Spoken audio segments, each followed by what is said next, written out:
дека духот за соработка помеѓу сите владини и приватни институции е на високо ниво и оти ентузијазмот и подготвеноста за напредок и пораст се очигледни насекаде. Вице-премиерот и министер за финансии Зоран Ставровски истакна дека компанијата Капкон од денеска на мапата на производни центри кои се наоѓаат насекаде низ светот во земите како што се САД, Кина, Мексико, Италија, Германија, Тунис, Бразил и Индонезија, ја стави и Република Македонија. Станува збор за една вредна инвестиција од 18 милиони долари, со која што ќе се вработат околу 400 лица во објект кој што во зоната во Скопје ќе биде оперативен до крајот на вториот квартал од 2015 година. Би истакнал дека целото производство кое што се состои од инфлатори за воздушни перничиња е наменето за пазарите на Европа, Западна и Источна Европа. Сите овие податоци укажуваат на важноста на инвеститорот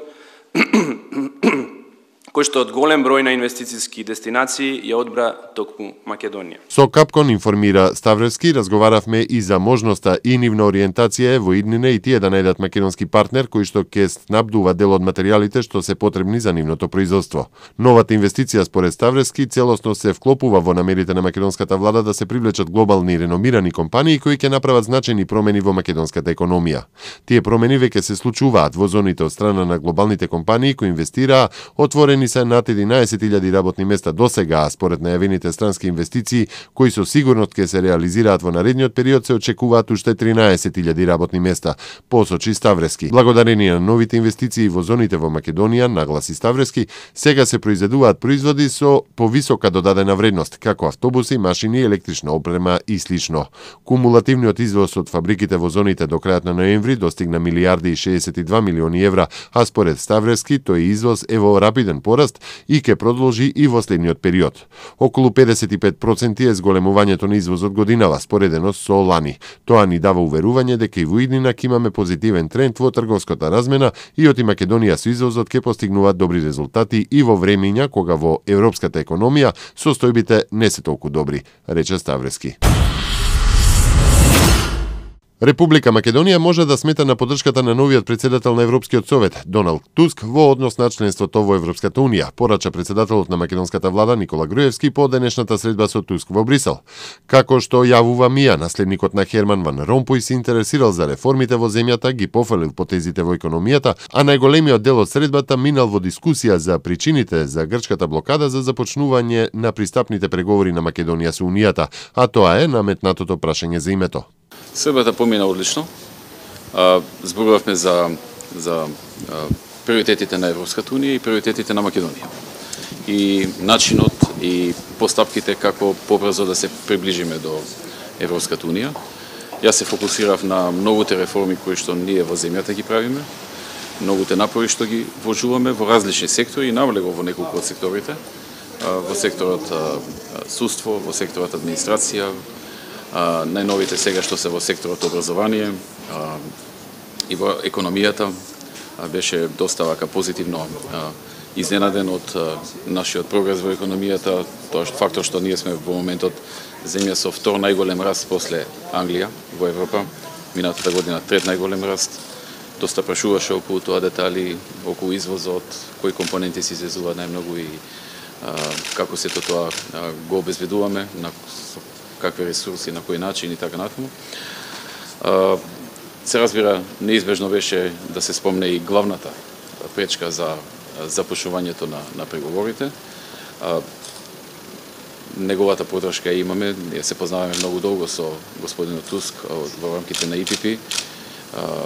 Долго се гледаме заедно и исто така и билатерално, како премиери на две држави. Така што од тој аспект тој секогаш се декларирал дека се поддржувачи на членството на Република Македонија во Европската унија, односно во моментов на почнување на преговори. Меѓутоа тоа не зависи само од него. Сепак потребна одлука за која ќе гласаат сите земји членки. Тој може да помогне, има значајна функција, влијание и така натаму, меѓутоа за таква одлука за почеток на преговори потребно е сите земји членки да се согласат. Разговаравме доста околу тие работи, околу тие детали, што на тој план се случува, последни информации и така натаму, така што јас лично мислам дека како и досега во својство на премиер на Полска, така и понатаму можеме да сметаме на поддршката на господинот Туск. И дека од таа гледна точка ние немаме некој проблем. Треба да продолжиме со нашите реформи и треба пред се да работиме и понатаму. И досега работиме, но да работиме и понатаму на изнаоѓање начин како да се надмине прашањето со нашиот јужен сосед. Во меѓународната финансиска зона во Македонија секој капитал ќе доаѓа од проверен извор. Регулативата треба да биде заокружена во првиот квартал следната година, а зоната да профункционира во летото од 2015-та. Првите компании или финансиски друштва се очекуваат да почнат да работат во македонската финансиска зона во 2016 година, истакна вице-премиерот и министер за финансии Зоран Ставревски во дебатна емисија на македонската телевизија. 9 гранкови синдикати при Конфедерацијата на слободните синдикати денеска дадоа поддршка на законските измени за задолжително осигурување на хонорарите и договорите за дела, што ќе почнат да се применуваат од 1 јануари. Според нив со овие измени ќе се заштитат работничките права во делот на остварувањето на правото за пензиско и здравствено осигурување. Синдикатите очекуваат дека со оваа мерка драстично ќе се зголеми официјалната вработеност во државата. Рускиот председател Владимир Путин во својата неколкучасовна пресконференција во четвртокот ги посочи Македонија и Грција како можни алтернативи на Бугарија за проектот за транспорт на газ до Европа. Русија неодамна се откажа од проектот за изградба на Јужен тек, гасоводот кој требаше да спроведе руски газ преку Црното море, Бугарија, Србија и Унгарија до Австрија, заобиколувајќи ја Украина. Новата руска најава е за изградба на гасовод под Црното море до Турција, со тоа што опциите за транспорт на гасот до Европа дополнително би се утврдиле.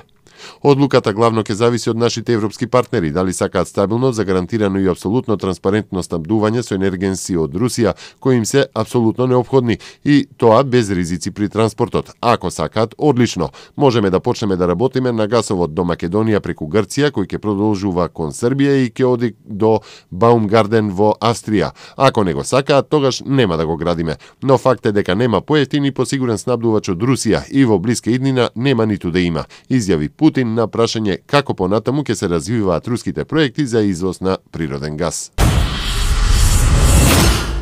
Американскиот председател Барак Обама го потпиша законот со кој се одобрува нов пакет санкции против Русија, но истакна дека не планира да ги примени казнените мерки наведени во документот кој пред 6 дена беа усвоени во Конгресот. Со потпишувањето на овој закон не се сигнализира промена во политиката на санкции на оваа администрација, која внимателно ја измеривме во согласност со развојот на настаните на теренот и во координација со нашите сојузници и партнери, се наведува во соопштението на Обама.